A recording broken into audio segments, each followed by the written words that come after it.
You're listening to Up to the Mic. If you want to learn about the struggles and triumphs of starting a business, performing for sold-out arenas, or inspiring those you lead, Up to the Mic is the show for you. Throw on some headphones and get ready to listen as our host, Vinny Hale, sits down to showcase the stories of those who deserve their stories be told. From young entrepreneurs to critically acclaimed musicians and so much more, Vinny helps compile a season of interviews that inspire listeners to follow in the footsteps of his guest. All right, John Mark, thanks so much for being on an episode of Up to the Mic today. I really appreciate your time, as well as you inviting us down to the lovely office that you have here in Dallas. So we'll dive into everything that you're up to these days with your business and all things that have gotten you to be in such a lovely office like this. But prior to doing so, as the listeners of the podcast probably know already, I like to start everything by taking it back to the very beginning with the guest and learning a little bit about what got them to where they are today. So I'd like to ask, maybe just open up the discussion with your background, where you're from, what your life was like growing up, and kind of we'll get into your time at A&M and everything else as we evolve through the conversations. Does that sound good? Sounds good. Thanks for having me, Vinny. I grew up in a town in East Texas called Lufkin. I'm born and raised there, moved away at a young age. My dad was in the convenience store business, and so he bought his first convenience store in Huntsville, Texas. And so moved there, grew up working behind the counter, stocking shelves, stocking freezers, and just doing things to help out with the family business. Parents got divorced when I was in kindergarten, so mom and I moved away with my little sister to a town on Lake Conroe called Willis, and lived there for a few years and moved around a little bit more, but ultimately came back and went to last part of middle school and high school in Lufkin, so kind of consider myself still born and raised there. That's early childhood, before I ended up at A&M. Yeah, I love the story you tell about having worked at a convenience store, because I feel like that was definitely my first real job where I had a recurring paycheck there when I was in high school. I remember Market Basket was the store. And so I remember everything from restocking shelves to the freezer. That was one of my favorite things, because anytime we'd go into the freezer, if there was something that was like close to the age of expiring, I'd get a free chocolate milk every now and then. And in high school, that was always like the thing we would look to find, among other things that we'd find in a grocery store that we'd want to take here and there as options came available. But I think it really taught me a lot about, one, holding down a job, two, doing something that you don't necessarily love every day as sort of a way to be a means to an end. I'm curious if you really look back on your time working in a convenience store and growing up in a working class family and think to yourself that maybe it helped you develop some sort of characteristics that might have gotten you to where you are today. Yeah, I think it was awesome. It taught me, the value of hard work and what hard work really was. It allowed me to connect with all kinds of different people, from, the guys who own businesses and were coming in to grab a Coke on the way to their next meeting to the guys who maybe didn't have jobs and were coming in to get a pack of cigarettes for a few bucks that they'd bum. So interacting with all walks of life was really beneficial in that regard. And then, just getting to see entrepreneurship from a young age,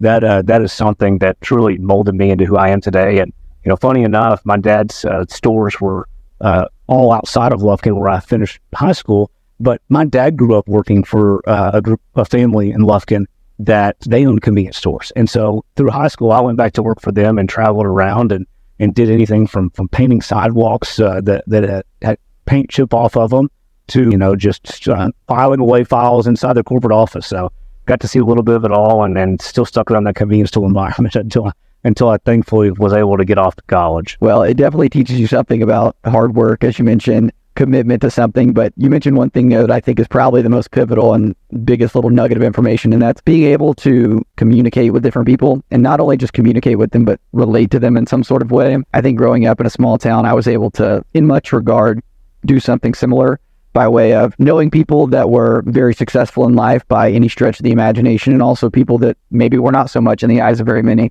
And so being able to not only be around those types of people, but develop some sort of relationship with everybody really opens up a lot of doors in life, because as you continue to go throughout your life and your career, you expand from the little small town atmosphere, and Lufkin a lot larger than, the small town I'm referring to of Orange, Texas, but still in the same regard, a little bit of a smaller town when you think of living in Dallas like now.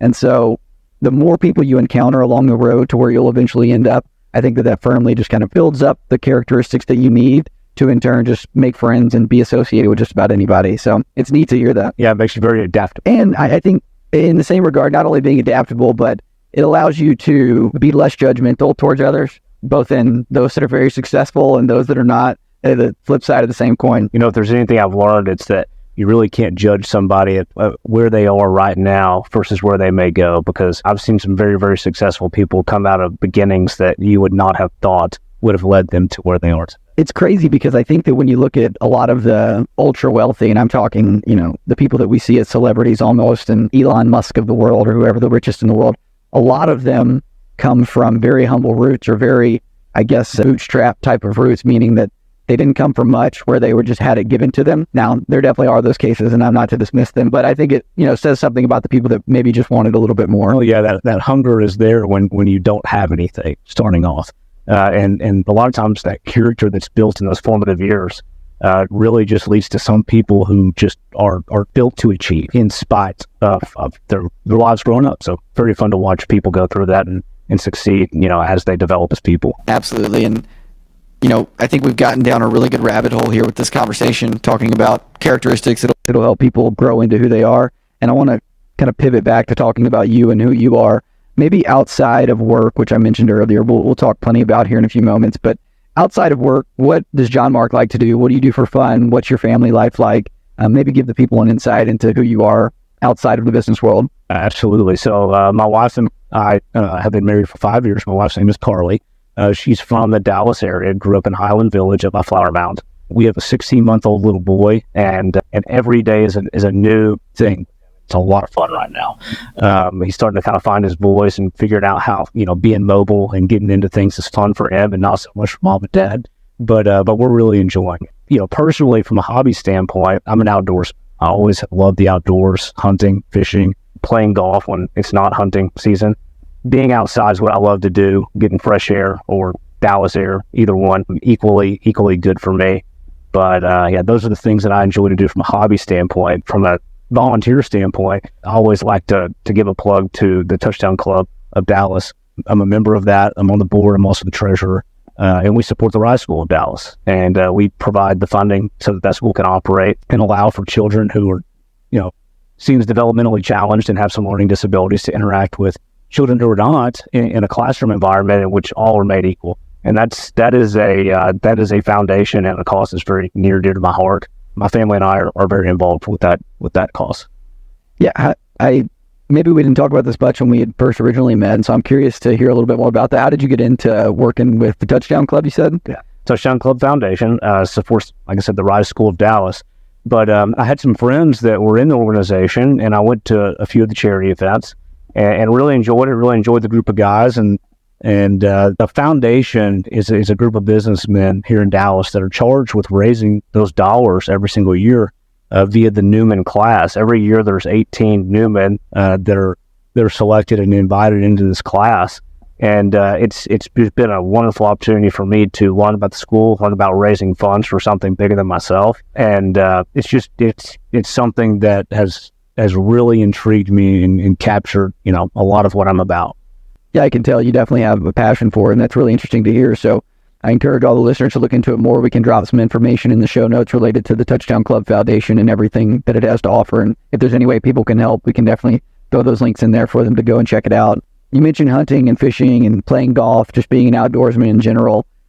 In the Texas heat, or the Dallas heat more specifically, what is it that you'd like to do in your free time? Because I mean, if it is golf in the 110-degree weather, by all means, more power to you. But I'm curious if outside of these doors that are work and off the golf course, what do you find your time doing? I guess I can imagine, I'd venture to take a guess, that it's probably taking care of a 16-month-old right now and all that he's getting into.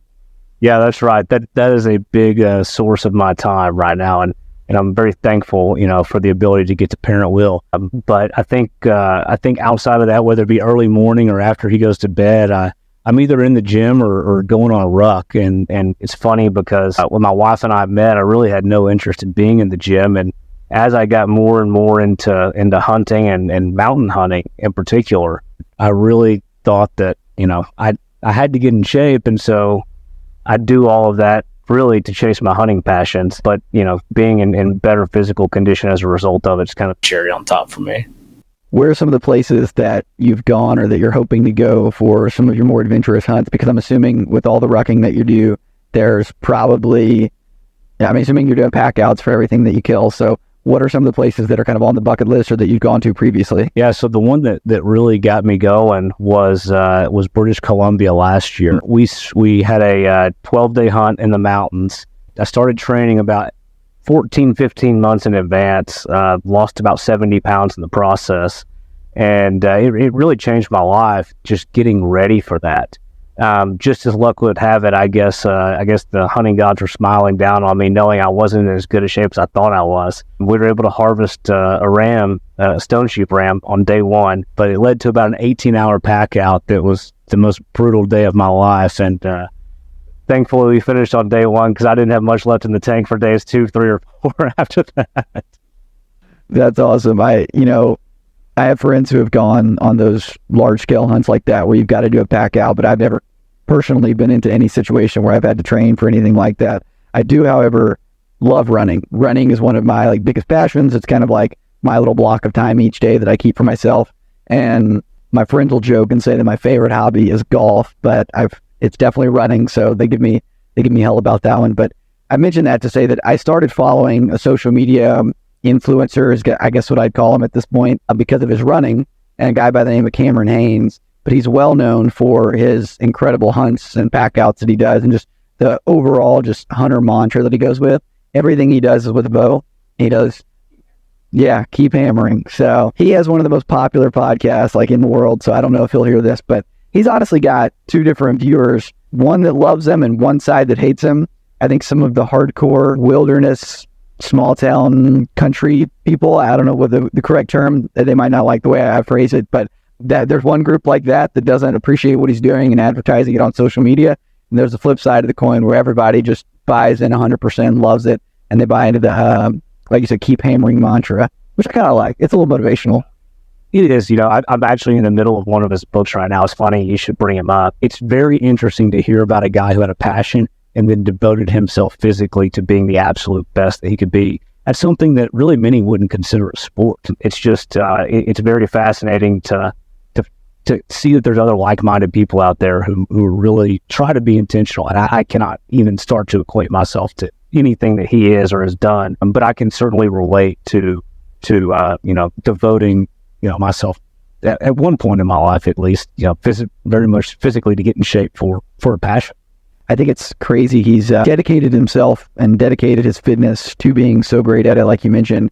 And I looked it up one time. He's not a very large guy. Not that you have to be, but he's a pretty small guy, especially with all the running. He's very, very thin, and he pulls back like a 90-pound bow or something crazy. I know there's plenty of people that can do it, but for someone his size to do it so effortlessly, it's always impressed me. But no, his book, I haven't actually read it yet, but I saw a lot of great reviews. It was actually recommended for me after I read his good friend David Goggins' book, Can't Hurt Me. David Goggins is another character who's, some people love him and some people hate him, but regardless, you can't deny the fact that he's motivational. Yep. On my reading list as well. It's funny, the guy that gave me Cameron Hanes' book is the same guy that said, listen to David Goggins. It definitely will get you out of bed when you don't want to, and he will be in your ear all day, especially after you read the book. But he is just a different breed. If what he does is legitimate and plenty of people vouch for it and say that it is, I'm ventured to guess to say that he's probably not human. The guy is built differently. Normal people like me need people like him to tell us how bad we are to get going. No, 100%. It's funny. We're kind of going off on a tangent here, but Cameron Hanes' youngest son, I think his name's Truett. I follow him on social media as well, and he does 2,000 pull-ups a day because he's training to be David Goggins' world record in pull-ups. And it's absolutely, he'll put sponges on his hands so that he doesn't get as many blisters. And the guy's built pretty crazy. It's like his back is just pretty much the entire body. It's pretty awesome. People like that just impress me all around because you got to be so dedicated to something like that on top of both him and his dad having full-time jobs. That's right. Pretty crazy. Well, anyways, we'll divert from the tangent we just went down with Cameron Hanes and all that is. I want to talk a little bit about something that is near and dear to both of our hearts. That's Texas A&M University. So tell me a little bit about the decision to go to Texas A&M, your time there, what you studied, etc. Yeah, so, I always say that I didn't really have a choice around school. That's not the truth, but I am a third-generation Aggie, and I grew up going to football games and being on campus, and so I always had a love for A&M. When I was in high school, you started to hear about all these other schools that are out there that I'd never even really considered. So I did a trip to Tulane to check out New Orleans, which would have been a terrible place to have gone to school for me. But I'm certainly glad that I took the trip down there to experience what New Orleans was. And then I also consider Vanderbilt in Nashville. Never made the trip because by the time we decided to go make the trip, I'd already been accepted to A&M. And I decided that's where I'm going to go, and I didn't need to look at anything else. Decided to go and got there, stepped on campus in the fall of 2005. Went in with a general studies major because I didn't have anybody really advising me on what I needed to do, and I didn't know that, signing up for that major may really put me at a disadvantage of getting into some of the other schools. But I started off down that route, and I decided when I was in school that I was going to be pre-med. And so I started taking all the biologies and chemistries, organic chemistries, and all of those things. I did well in them, and it just kind of came naturally to me. But then I went and did a summer with an orthopedic surgeon and watched some surgery, and decided really quickly that was probably not the path for me. Because even though I have a stomach to do the things in the outdoors, I didn't really have a stomach to deal with the human aspect of surgery. So I quickly came back that next fall, my junior year, having taken all of these basic pre-medical requirements, and said, I'm going to transfer to the business school.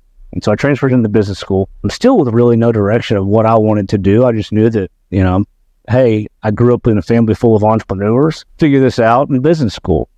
Well, a professor approached me in an accounting class and said, hey, you should really consider PPA program at A&M. And again, this is just all kind of seems like dumb luck how it happened, because I didn't really know what I was going to do or what I wanted to do with it. So I said, sure. And I applied and I got in and proceeded to go through that 5-year accounting and finance program at A&M, did my bachelor's in accounting, master's in finance, got an internship with PwC in the spring of my senior year. Had a great time working in Houston with the folks there, and went back to school, finished up, and went to work for PwC out of school. So in my time at A&M, I was a member of Delta Tau Delta fraternity. Had a great time. Held some leadership positions there. Enjoyed all the Aggie football and baseball that I could take in, and always made a lot of time to sneak away by myself on the weekends to go get a little hunting in wherever I could.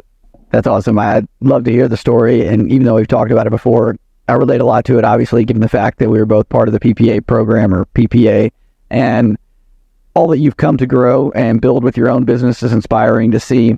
Before we leave the Aggie football and Aggie baseball discussion, I am curious what your expectations are for the upcoming year, because I know we've got a lot of high hopes, as we do every year, this year especially with the onset of the new offensive coordinator. And so I'm curious if you have any way too early season predictions, or I guess maybe not way too early, because we're coming up on it about 10, 12 days away from Aggie football. So that's right. Well, I think Vegas has the win total set a little too low, but I think every Aggie in the world has also bet on that, and that's why it's the odds are not as favorable to pick the side that we would like to pick. Yeah, I'm cautiously optimistic. I used to go back for all the games, and not that I don't love Aggie football, but I like watching it on TV and doing it from hunting camp a little more than I do, missing the whole weekend and not being able to experience the outdoors in the way that I enjoy to on the weekends. But I think we're going to have a good season. I think we've got, we're probably going to have an elite offense. And we'll see if they can stay on the field long enough to get that defensive rest. That's the goal, right? We got to score some points this year. So we'll see how it all shakes out. I'm hopeful that, like you said, I'll remain cautiously optimistic. Sometimes I'm a little bit of a dreamer. I'll be ready to buy some SEC championship tickets in the event that anything crazy happens. But in the event that it doesn't, in the meantime, we'll just hold steady with trying to get more wins than we did last year, and we'll be happy with what we can get. But I appreciate that insight or that take on Aggie football. I do want to now talk about your career journey. So you briefly mentioned it about how you went to work for Big Four right out of college. After your initial time there, talk about kind of a few career transitions you made, and then how you finally ended up in the position you are, maybe some deciding moments that happened during that time frame. Yeah. So when I left PwC, I'd only been there for probably a little less than a year and a half. And mentally, I knew that I had to get my license signed off on, and it was a good start. But, I probably originally intended to stay longer than I did. There were just some life circumstances that made me look elsewhere. And so when I did look elsewhere, I was approached by another gentleman who's also an Aggie grad. And he was in the process of transitioning an accounting department for a private equity fund here in town for a company that private equity fund had bought from New Jersey to Dallas. And that sounded intriguing to me, so I signed up and I left PwC and I went and joined what is now known as Caliber Home Loans. But prior to that, it was a little company called Veracrest Financial. And so went through that transition. Once that transition was done from moving that accounting department, it was more of a, hey, you're going to settle into a staff accountant job. And that's great. That's some people really enjoy doing, the day-to-day work in corporate accounting, but that just wasn't me. I had that entrepreneurial itch. And so what I decided to do was at the very young age of 25 was to start a practice cold turkey with no clients. I was afforded the ability to do that by a gentleman who believed in me. He was a financial advisor, still is. And he had me come in and help work with some of his clients. And that gave me a little bit of a start. And I was able to then, take that opportunity that he gave me and continue building the rest of my practice from there. I did that in 2012, started taking clients 2012, went full-time 2013. And so we're over 10 years full-time now. I'm moving into, I guess, our fourth office. We've grown out of a few of them and hope to continue growing out of them. But it's been a fun little ride for us so far. Maybe talk a little bit about the structure of an accounting firm for those who are listening that might not understand the typical practice structure, as well as some of the different avenues that you have to pull whenever you're an accounting firm, meaning solely performing taxes at your end versus any other services that you might offer for those that might not be as well versed in the accounting world. Yeah, so it's interesting that you would ask that, because if you're asking a guy who has a non-traditional accounting practice to explain how a traditional accounting practice works, and being that I didn't really, what I like to say, grow up in public accounting, I grew up in what I did was I decided to start working in public accounting my way and on my terms. Right, wrong, or indifferent is where we are. And so our practice is a little different, but the way our practice operates is not on the traditional hourly billing model. We operate in a manner in which we provide a flat fee service to our clients, and that can be scoped out to include tax return preparation, consulting, outsourced CFO services, outsourced accounting services. And what we like to say and equate that to is we're essentially able to be an outsourced family office for families who may not need a full-blown family office. And so when you think about a family office, traditionally you're thinking about people like the Bushes, the Perot's, the Cubans. Well, there's a contingent of the people out there who are business owners or very successful businesses who need those types of services, but just probably more on a fractional basis than on a full-time basis for the full staff. And so we're able to offer that to them and the services that we can provide our clients to give them a little more of a hands-on, more personal touch. You can equate it to concierge physician practice in the accounting world. When you think about the clientele that you have, is there anybody that essentially you would turn away as not being the right fit for your firm? Because the reason I ask this question is because I've seen a lot of news going around when you look into starting a public practice, or not public, but starting a practice in general for accounting. Okay, what are the different avenues like you just mentioned? In the old days, the traditional motto would be filing tax returns, filing season for the year. Other than that, you're not as busy throughout the year, but now it's evolved into this kind of everything model where you're a full-time consultant and manager and whatever it may be. Now, part of that model that I've seen a lot of people start to go towards is, okay, as opposed to just taking on every piece of business I can, I'm going to trim the fat, to use an expression, and instead of having 100 clients where 75% of them take up 90% of my time, I'm going to have, 25% of the clients that I don't have to dedicate quite as much time to, but I can dedicate even more to them now and get even more out of them in the long run. Do you approach your business in any similar manner? Yeah, we do. It's so what we do is we look for clients who really have a tax planning need and want tax strategy. Anybody who comes to us and says, hey, I need a tax return filed, here's what I paid last year, those are typically clients that aren't going to work for us. And the reason for that is because we are not just a tax compliance shop. Yes, we file tax returns for our clients, but it really comes as a byproduct of the other services that we're able to provide and the advice that we're able to give them over the course of the year, whether it be tax related, estate planning related, more financial analysis related. It can be just a wide variety of advice our clients will come to us for, and that's the service that we're looking to sell first. And that if a client is not wanting to buy that advisory type of service, that is not going to be a client fit that we're looking for.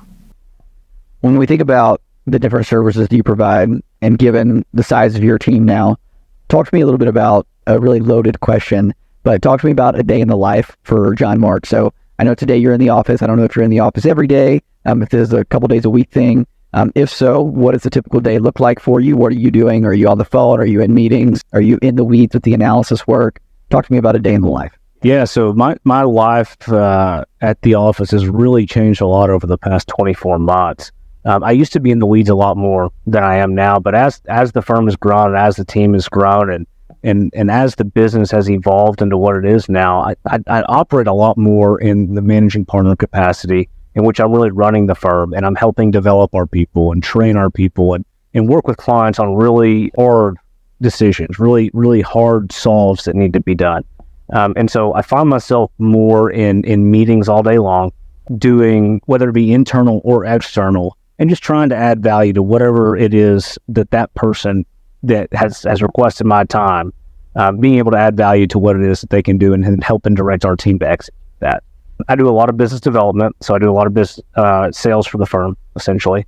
And I educate people on what we do and who we're a good fit for from a client and firm perspective.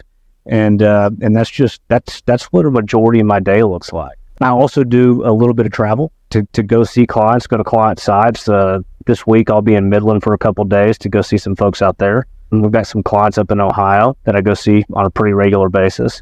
And if a client needs me for something, then I try to accommodate and come see them. Well, talk to me a little bit more about the business development aspect of it. I'm curious more so at the beginning of firm creation. So when you think about starting a practice, starting a firm, you want to do what you were saying a moment ago, and you want to spend time working on the business, although you might find yourself more so often than not working for the business or in the business. I forget the exact phrase that's out there thrown around, but I'm curious, when you're starting out, what is it that you could really do to start getting those initial clients? I know you said that you had a little bit of help in being able to work with some of your, I guess I'll call them mentors, financial advising clients. But aside from that, going out to market yourself while you're trying to do the work itself, how would someone navigate that road if they were to start themselves? Yeah, I have vivid memories of starting out. I remember sitting in my office and thinking one day, somebody's going to email me with something they need, and I'm going to be so excited for the day that I need it and have all these emails. Well, that day's here, and let me tell you, emails are for the birds, but it's a necessary evil. And the similar thought was, one day my phone's going to ring, and our phone rings now, and it's great. In order to start generating that, I did all of the things that most people don't really want to do. I went to networking events, Chamber of Commerce events, anything and everything that I could do to put myself in front of other business owners, and really started off, taking work that maybe not be a fit for us any longer. But that's because I had to start somewhere. I needed to be able to develop relationships and develop my skills as a professional and working with others. And I was able to do that pretty rapidly, to the point in which we were able to start getting more business from referrals, and it lessened the need for me to get out of the office as much. Now, I really enjoy being out of the office and being in front of people and having conversations and doing some of that networking. So I still make time for those things. But that was, when I first started the practice, that was every single day thing, was finding an event to go to, finding a way to get in front of people, and finding a way just to tell my story about what I thought that I could bring to someone else and give them that maybe their previous provider was not. Now, I think that's great advice, as many of the people that probably listen to the podcast are potentially young adults looking to pursue some sort of entrepreneurial venture of their own. With that in mind, when I think about the decision point that has to go through someone's mind at such a young age of 25, 26, to then go out and create their own firm. Now, I'm sure that initially, and correct me if I'm wrong, that after 1 year of public accounting or 2 years of accounting work in general, you might not have had all of the expertise necessary to begin. How do you navigate something like that and come to get past the point of imposter syndrome for many people of, I don't think I can do it. I'm not senior enough now. I don't know enough now to leave and do whatever it is that I want to do, pursue whatever entrepreneurial venture it is, accounting or otherwise. How do you kind of fight that a little bit and overcome that? Yeah, I want to start with saying that 10, 11 years later, there's still times when I encounter things, I'm like, I don't know if I am equipped to handle this. But what I chose to do was to make myself a student and try to become a master of the skill that I was going to sell clients. And that involved a lot of research, a lot of Googling, a lot of corroborating the data that I found, and starting to really self-learn and then bounce those things that I discovered off of mentors who were still in the field, who were, at higher levels. I had an aunt and uncle, or still have an aunt and uncle. They've since sold their firm, but they had a firm south of Houston in Fringewood. And when I was encountering a scenario in which I didn't know it, I would just reach out and ask for help and say, how would you navigate this? Am I on the right thought track? But a lot of that was driven by self-study and not wanting to be put in a position in which I was caught flat-footed with a client. And so I really just immersed myself in what it was. And I had to, in order to be able to speak and really sell the concepts that we went after, which started off simple and have gotten more complex over time. I think that's great advice, because self-learning is one piece of it that can help you overcome a lot of that imposter syndrome, becoming more comfortable. I'm a big quote guy. People have heard me say it 100 times, but there's a very famous one. I don't even know who said it. I just know it's thrown around all the time, but success is where preparation and opportunity meet. So the opportunity could be there. That's the sales, the business development side of it that we spoke to earlier.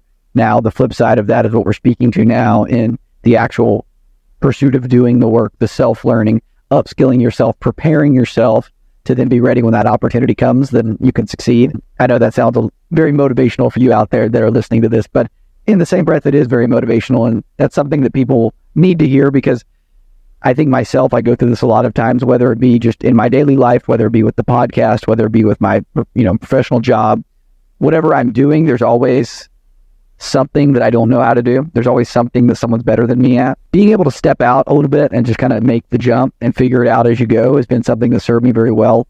I have some good friends of mine, just people that I've come across during my life, that their first instinct when they don't know how to do something is run to someone who they think does. And I think sometimes it helps to sit and struggle with it for just a minute and just see if there's a way to think through it yourself. Now, a lot of times I don't know the answer when I do this little exercise. I'll sit and think through it, and I'll be 30 minutes down this rabbit hole and not figure out what I'm trying to figure out.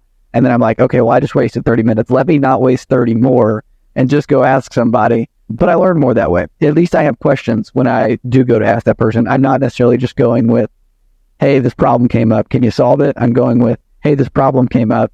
I tried this, and this. I don't know where to go from here. And then the conversation typically goes a little easier. Yeah, that's right. And I think that people are always going to be more willing to give you advice when you've shown a little bit of effort in trying to do it on your own the first time. But yeah, it's really just figuring things out, because somebody had to figure it out the first time.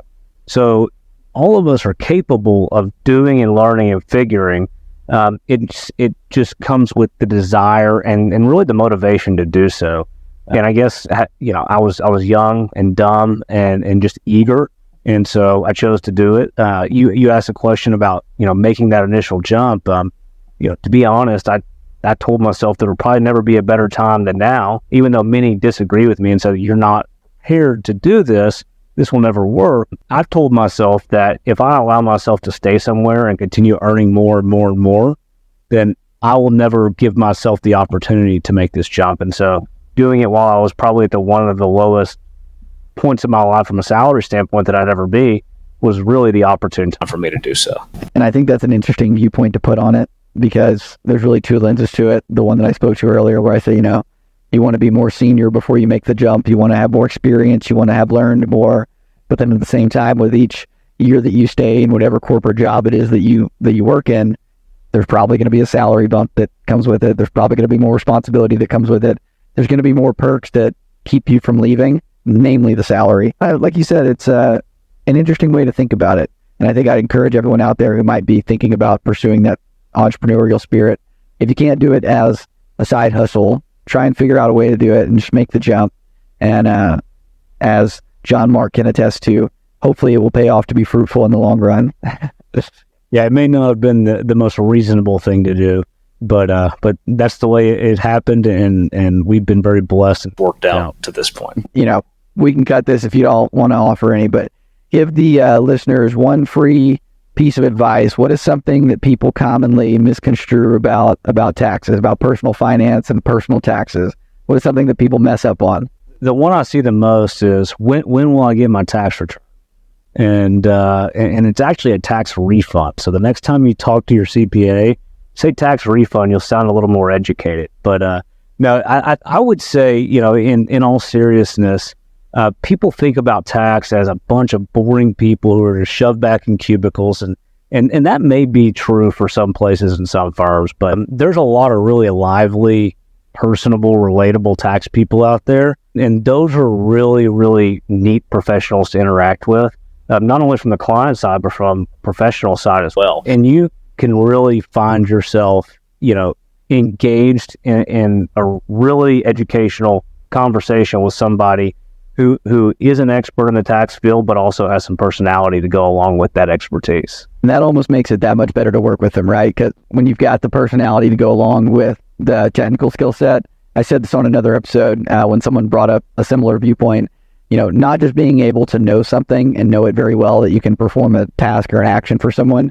but being able to take it, digest it, or explain it in a digestible way for someone else, that's where all the value is. Being able to have someone that knows nothing about all of the money they make and the taxes they owe or pay or whatever it is, well, not just doing the tax work for them, but explaining it to them, making it work for them, being a trusted advisor. There's a really, really good video. I can't remember the name of it, so I can probably link it in the show notes afterwards, but essentially it's a famous investment banker or consultant or something along those lines, and he was basically talking about the benefits and of client service and saying, to be a good client service practitioner, essentially what you'll need to do is make yourself the trusted advisor in whatever it is that that person needs. So he said, you know, I work as an investment banker. Well, my clients don't just need me to do whatever it is, whatever type of finance or investment banking work they need me to do. My clients call me when they come to town and need a place to take their kid to get a haircut, or where they want to go to eat, to take one of their family friends out or whatever. It's like, I am the go-to person in their life when they need something. And he goes, that's because I built up that relationship of being a trusted advisor. So it's exactly to your point. If you were just some tax person in a cubicle, as the typical, you know, stereotype is, maybe that wouldn't be the case. Whereas if you build yourself into someone who is more relatable and more willing to provide that excellent level of client service, well, at that point, you can start to be that trusted advisor for people. Yeah, it's that relationship, it's that ability to connect, and it's that ability to make somebody understand, you know, the concept and the why behind what you're advising. That takes that trust to another level. Well, talk to me. I know we've spent a lot of time here discussing your business, and that's honestly where the huge portion of the content I want to talk about today was. But I do want to know, aside from the here and the now and the past that we covered, what's next? Where are we headed? Yeah, that's interesting. We just moved in some new office space that it says that we have to grow. We came from about 3,500 square feet when we left in June, and we've moved into about 12,500 square feet now. And so what's next is finding a way to serve clients on a better scale with better service than anyone else in the market can provide. That's how we're going to hope to grow. You know, we're a small firm, so we're not really well known, and there's a lot of really awesome small firms out there, but we hope to really be able to build a name for ourselves and our professionals and something that they're proud of, and be able to serve the market and the contingent of clients that are good fits for us in a way that other firms have been unable to due to, you know, being too large and having the inability to pivot and become creative and look for different ways to do things, or by just being small, being content. You know, we're not there. We want to keep growing, keep adding really awesome professionals here who are relatable, which again, that's not always the easiest thing to find in tax or financial advisory or in something of this sort, but that's something that we're committed to doing. Some of our other goals are, we've been on the Aggie 100 twice, and for anybody who is familiar with that, it's it's a really cool event. It honors the 100 fastest growing Aggie-owned businesses in the world. We've been on that list twice. Honestly, we got to a point where we were growing at a point in which I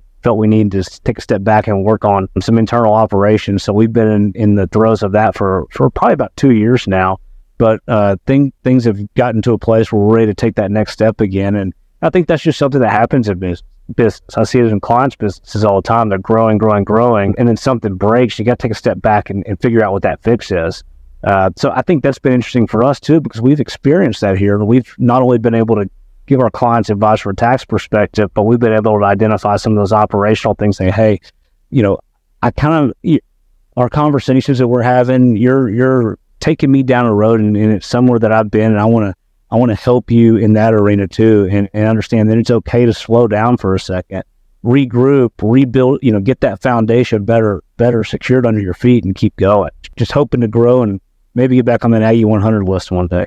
That would be another incredible feat, as you've already done it twice. So congratulations. I appreciate you bringing that up. I forgot to mention it. And so that's a really awesome accomplishment, and something that, when you think about the large spectrum of Aggies that graduate every year and all of them that are out in the world, the top 100 growing Aggie-owned companies is a pretty short list. And so appreciate you sharing that with us. That was a pretty awesome accomplishment. So I will definitely offer any resources or links that you'd like to share with the audience. But in the meantime, is there anything that you'd want to say, I guess, as far as people that might be in need of services similar to what your firm offers? And while we're on the podcast, just an opportunity to share. Yeah, I'm not huge on like selling a public audience on anything, but I like to think we're pretty good at what we do. We offer that personal touch to tax, to estate planning, and to outsourced accounting and CFO services that other firms do, but I don't think, hopefully, I think we do better. We just got that touch that goes a long ways with our clients, and that trust, and it's something we're passionate about here, and something that we love to do and love to continue seeing our clients grow, and in turn see our firm continue to grow. Well, I really appreciate it. Maybe the last question I'll ask here is, aside from the business aspect of everything, what's next for you personally? What are upcoming goals or things that you're striving to accomplish in life? Is there another big hunt you're looking forward to, another child in the future, another big vacation, just slowing down a little? What is it that you see yourself doing in either the near or the distant future? Yeah, from a personal perspective, my wife reminds me almost daily that we need to have a sibling for my son Will. So, that's typically top of mind, and I'm sure that, the Lord will bless us with that one day. And when that day comes, then we'll be very thankful for that lack of sleep that will be coming out on the horizon. Hunting is always out there on the horizon for me. This year I've gone to Sonora, Mexico on a desert sheep hunt. So another mountain hunt, and my goal would one day to be able to harvest, at least hunt, also in North America, and just kind of keep that physical fitness out in the forefront while trying to accomplish those dreams. That's awesome. Well, I wish you the best of luck in all things personal and professional, and I can't thank you enough for inviting me down to the office. I'll try and get a quick clip here of the office and the view that we've got, but beautiful new building that I'm sure you will grow into here very shortly. But again, appreciate the time, and thanks so much for inviting us out. Thanks for having me, Vinny. Really appreciate it.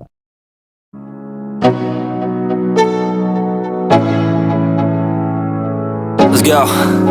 Yo, I'm like an addict, do I gotta have it. I ain't even playing, got a really bad habit. If it moves, gotta grab it. Fuse like a magnet, lose, won't have it till I'm doomed in a